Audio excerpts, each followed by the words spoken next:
Ayah, bunda, dan para pendidik hebat, mari kita kenali lebih dalam tentang Dapodik. Anggap saja Dapodik ini seperti sebuah rumah data digital raksasa yang dikelola oleh Kemendikdasmen. Di dalam rumah data ini tersimpan semua informasi penting, mulai dari data sekolah kita, data anak-anak didik yang luar biasa, hingga data para pendidik dan tenaga kependidikan. Semuanya selalu diperbaharui secara online. Program ini berlandaskan Peraturan Presiden.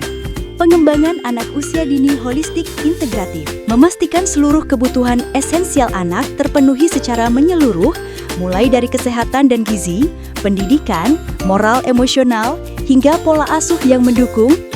Pengembangan anak usia dini holistik integratif hadir untuk memastikan anak tumbuh sehat, cerdas, dan bahagia. Sebuah layanan ini perlu tercatat dengan baik dalam Dapodik agar setiap anak mendapatkan haknya.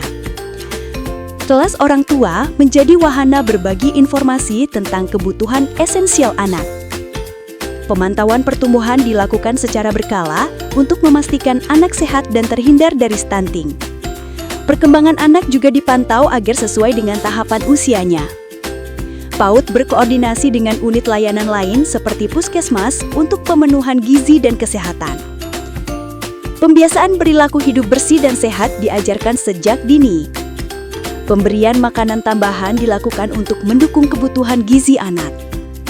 Setiap anak dipastikan memiliki identitas diri yang lengkap agar mudah mengakses layanan dasar.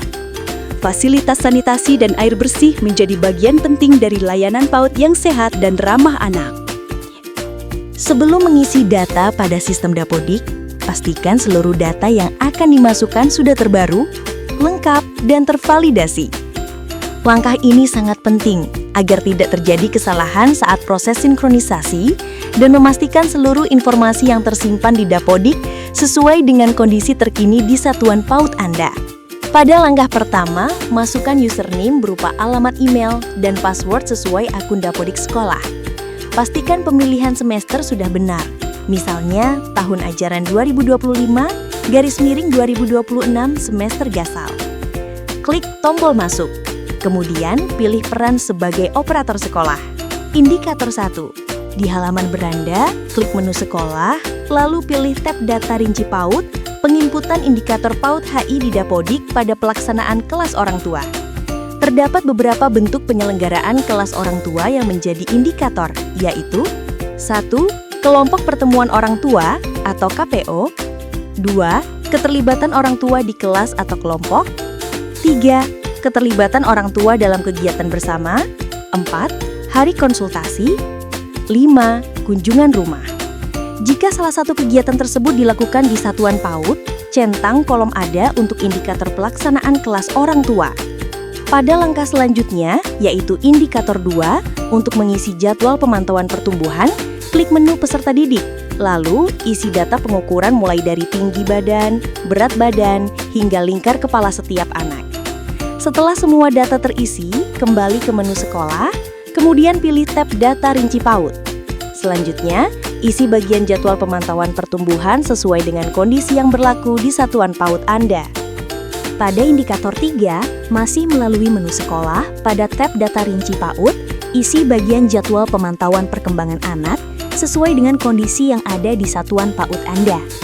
Pastikan guru melakukan pemantauan perkembangan anak secara berkala ya. Selanjutnya, pada indikator 4, masih melalui menu sekolah pada tab data rinci PAUD. Pada bagian sistem rujukan DDTK ke puskesmas, pilih opsi yang sesuai dengan kondisi di satuan PAUD Anda. Pada indikator 5, buka menu sekolah, kemudian pilih tab sanitasi. Isi data pada bagian siswa mengikuti kegiatan cuci tangan berkelompok. Kegiatan ini menjadi salah satu bentuk penerapan perilaku hidup bersih dan sehat atau PHBS di satuan PAUD. Pada indikator 6, klik menu sekolah, kemudian pilih tab data rinci PAUD. Selanjutnya, pilih frekuensi pelaksanaan PMT sesuai dengan kondisi di satuan PAUD Anda. Pastikan data yang diisi mencerminkan pelaksanaan kegiatan PMT yang sebenarnya dilakukan di sekolah. Masuk ke indikator 7, Pilih menu peserta didik, lalu sebelum mengisi periksa apakah setiap anak telah memiliki nomor induk kependudukan atau NIK yang valid. Perlu diingat, NIK sangat penting untuk kelengkapan data anak di Dapodik. NIK menjadi dasar dalam berbagai layanan pendidikan, kesehatan, dan perlindungan sosial. Jadi, apabila masih ada peserta didik yang belum memiliki NIK, segera bantu orang tua untuk mengurus ke Dinas Kependudukan dan Catatan Sipil atau Dukcapil setempat. Setelah dipastikan setiap anak memiliki NIK yang benar dan sesuai dengan dokumen resmi, isilah data tersebut pada kolom NIK di aplikasi Dapodik. Jika ingin menambahkan peserta didik baru secara manual, khususnya bagi anak yang belum pernah terdaftar di sistem Dapodik sebelumnya, klik tab tambah PD tingkat awal. Kemudian, lengkapi data identitasnya dengan benar, termasuk NIK dan informasi lainnya. Pada indikator 8, klik menu sekolah, pilih tab sanitasi. Input data pendukung sanitasi yang detail meliputi pengisian, sumber air minum, disediakan oleh sekolah atau siswa, tipe jamban, pilih jenis jamban yang digunakan di satuan PAUD. Jumlah keseluruhan tempat cuci tangan, isikan jumlah keseluruhan yang tersedia di lingkungan PAUD. Apakah sabun dan air mengalir pada tempat cuci tangan? Pilih iya jika tersedia atau tidak jika belum. Sekolah memiliki saluran pembuangan air limbah dari jamban, pilih sesuai kondisi di satuan PAUD. Sekolah memiliki selokan untuk menghindari genangan air, pilih ya jika tersedia atau tidak jika belum. Sekolah menyediakan tempat sampah di setiap ruang kelas, pilih sesuai kondisi di satuan PAUD. Jumlah jamban yang dapat digunakan dan tidak, isi sesuai kondisi di satuan PAUD. Setelah semua indikator terisi, klik simpan untuk memastikan seluruh perubahan tersimpan di sistem. Lakukan sinkronisasi Dapodik agar data masuk ke server pusat.